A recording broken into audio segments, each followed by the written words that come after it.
এই কোরবানি ঈদে যারা স্পেশাল শাহী গরম মশলা নিয়েছিলেন রান্নাকে আরও স্পেশাল করতে প্লিজ 2 মিনিট হাতে সময় নিয়ে এই ভিডিওটা সম্পূর্ণ দেখবেন, কারণ আমরা অনেকে কনফিউশনে থাকি যে স্পেশাল এই শাহী গরম মশলাটা আসলে রান্নার কোন পর্যায়ে কতটুকু পরিমাণ ব্যবহার করব এবং আদার্স আসলে আর কি কি আমাদেরকে ব্যবহার করা লাগবে। সো সেই জিনিসগুলো আমি আপনাদেরকে ক্লিয়ার করছি।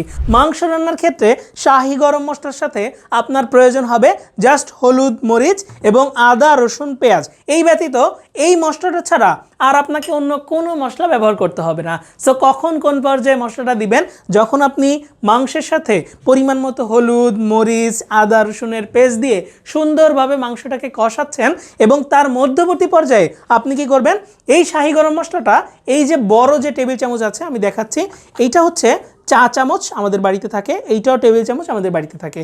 সো আমরা কি করব, চা চামচটা না, আমরা অলওয়েজ টেবিল চামচে করে মশলাটা দিব। সো এই বড় টেবিল চামচের 1 টেবিল চামচ মশলা আমরা কিন্তু প্রতি 1 কেজি গরু কিংবা খাসির মাংসের ক্ষেত্রে দিয়ে দেবো। এই যে দেখতে পাচ্ছেন এটা হচ্ছে 1 টেবিল চামচ মশলা, এই যে এইটা হচ্ছে 1 টেবিল চামচ মশলা, পরিমাণটা দেখতে পাচ্ছেন। সো আপনাদের যদি আরেকটু প্রয়োজন হয় আরেকটু সামান্য পরিমাণ মশলা আপনি কিন্তু অ্যাড করে দিতে পারেন। সো এই হচ্ছে মশলার পারফেক্ট পরিমাণ প্রতি 1 কেজি গরু কিংবা খাসির মাংসের ক্ষেত্রে। তারপর মাংসটাকে আরও কিছুক্ষণ কষিয়ে সুন্দর করে তারপর ঝোলের পানি অ্যাড করে আপনি কিন্তু আপনার রান্নাটা কমপ্লিট করে ফেলতে পারেন।